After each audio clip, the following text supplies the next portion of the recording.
Becoming more savvy when it comes to taking care of their medical needs. Many are starting to shop around for better deals, and some are actually turning away from insurance altogether, taking an out-of-pocket cash approach to their treatment.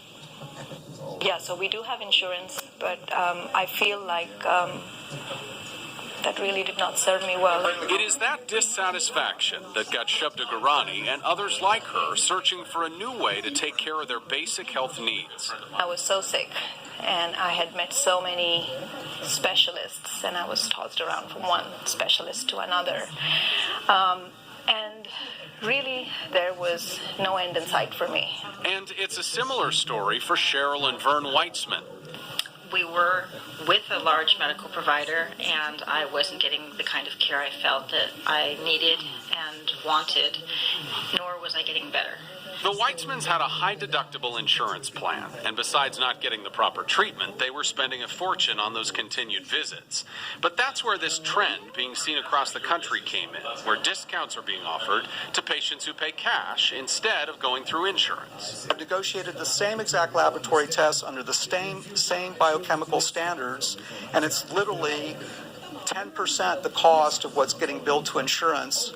And it's true for MRIs, it's true for laboratory, and it's even true for major surgery and hospitalization.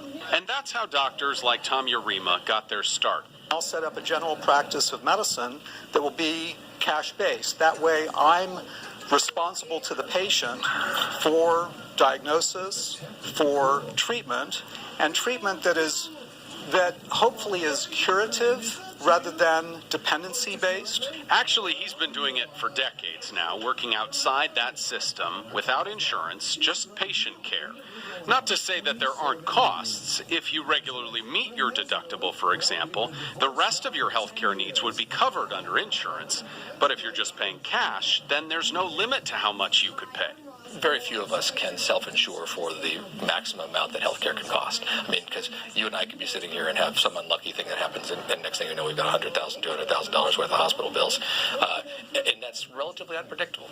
Dr. James Gilbert spent nearly 30 years as an OBGYN. Now he represents hundreds of doctors as the president of the Monterey Bay Independent Physician Association.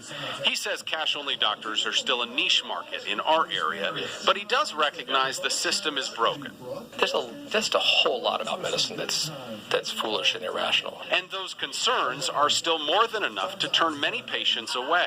I needed to talk to somebody who had information more than my 10-minute stint, because it's 10 or 15 minutes and you're out of those places. Jane Amaral pays cash for her care, and she'd otherwise be completely covered by Medicare. I would rather do this than be doing what I was doing, because I was given medication with nothing else, no other suggestions. She's part of a more hybrid healthcare consumer that we found in our area, like Gurani and the Weitzmans, covered by insurance for the catastrophic, but choosing cash for the day-to-day. We feel it's the best choice, not only for ourselves, but for our family, because we can choose for ourselves and our daughter where do we want to spend the time, where do we want to spend the money, and what's the recovery time, and how are we getting there. So we can make the decision as a family as to what is best for our health. I wouldn't say that it's not at all a consideration, but I think what we get back is so much more than a dollar value. All right, so there are still only a few doctors that we could find in our area that actually offer this cash option, and many hospitals in our area don't. We have all